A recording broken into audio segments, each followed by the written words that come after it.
A long time ago, there lived a Wine tapper called Mose in the village Kuna.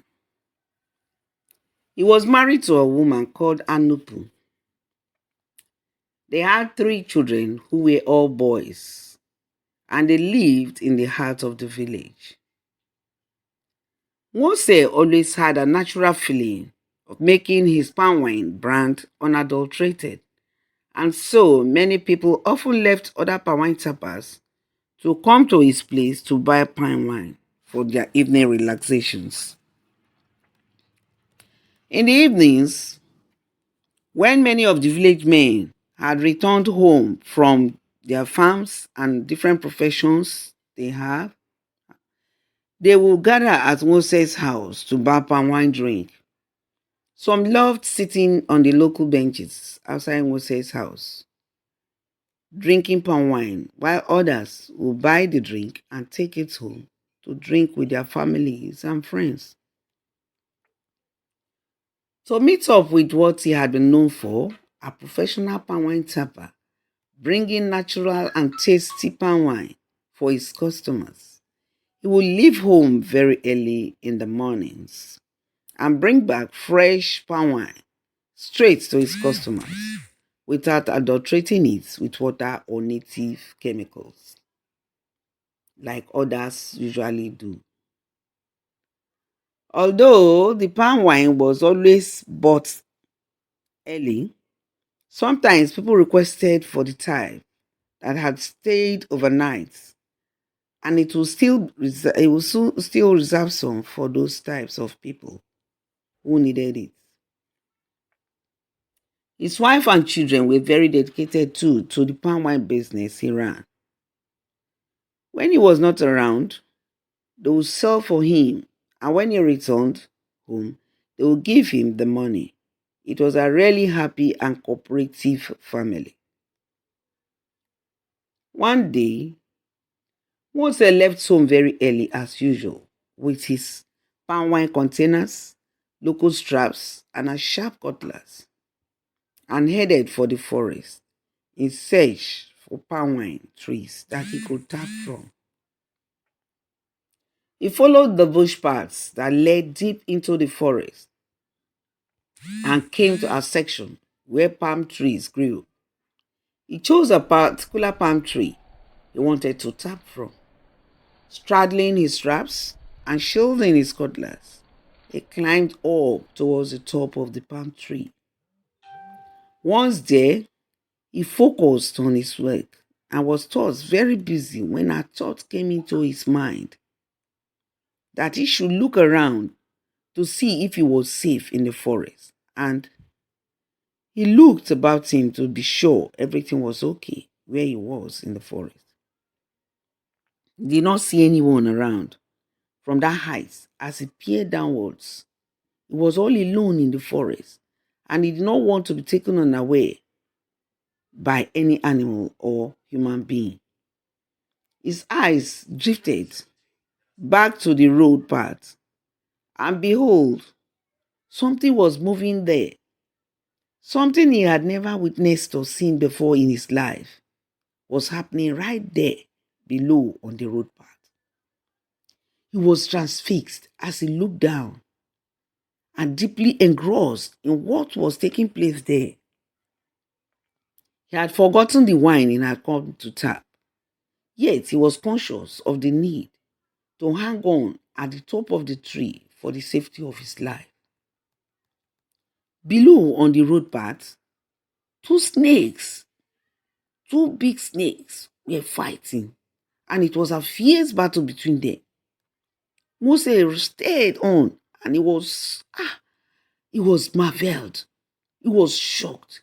He saw one of the snakes outwit the other and killed it. As soon as the one alive realized it had killed the other, it glided to a nearby plant and caught it. The snake glided back again to where the dead snake was and applied its leaf in a strange manner to the wound it had inflicted on the snake. And behold, the snake woke up and returned back to life. The two snakes were alive now, and they both glided back into the forest. Moses was shocked at what he had just witnessed. His mind was going topsy-turvy, and he was up there wondering how such a thing could have happened. For a snake to have woken up a dead one with a leaf was a marvel. He had watched how the snake used the leaf to treat the dead one and nodded his head in acknowledgement and wonder. He could not believe his eyes and thought it was all a dream and unrealistic. But in reality, it had all actually happened right before him. Hurriedly, he got down from the tree when he realized the snakes were no longer within the vicinity and went straight to where the snake had caught the leaf to check the plants it had caught it from.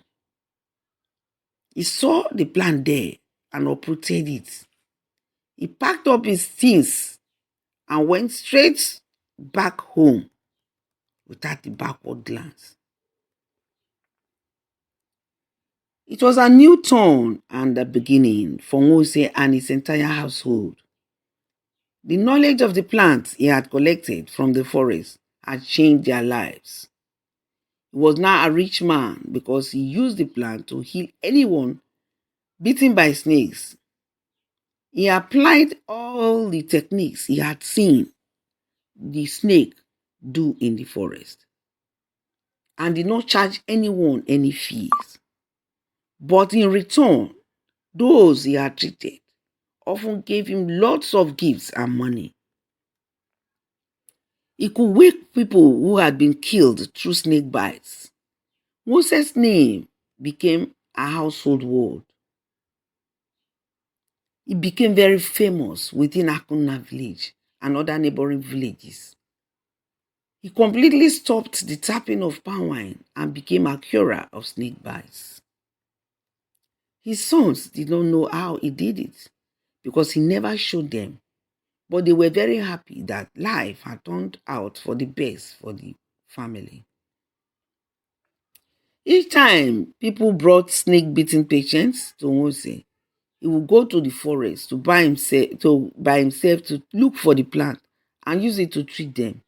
He never showed his children the plant and how to use it to cure people bitten by snakes. No one could tell why he refused to show them the plant and how to use it. He used the money he realized to build a big house, filled it with beautiful things, and they lived happily and they ate well.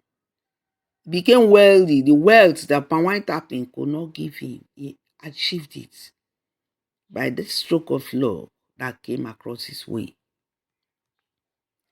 One day, Moses' wife sat him down and told him it was time he taught their children about the plant and how to use it to administer the treatment of snake bites to patients.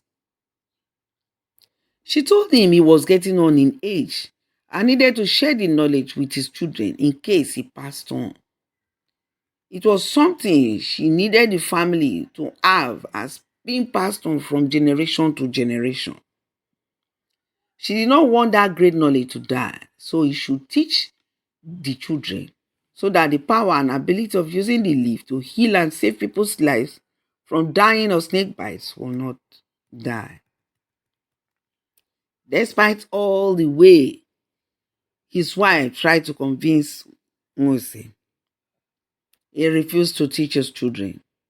Neither did he teach his wife. He had now become old, and one day he fell ill and could not talk or move anymore. He started regretting not having shown his children the plant and how to use them. He started trying to tell them to give signs, but the children could not understand him. He could not speak anymore. The family tried their best to treat him and let him survive so that he would be able to regain himself and be able to show them and teach them how to use the plant to heal snake-bitten people. But alas, he did not survive it. He died without telling his sons and wife where to find the plant and how to use it to heal snake-bitten people. That was how the legacy Moses had acquired by luck and by grace to help humanity was lost. That is the end of the story.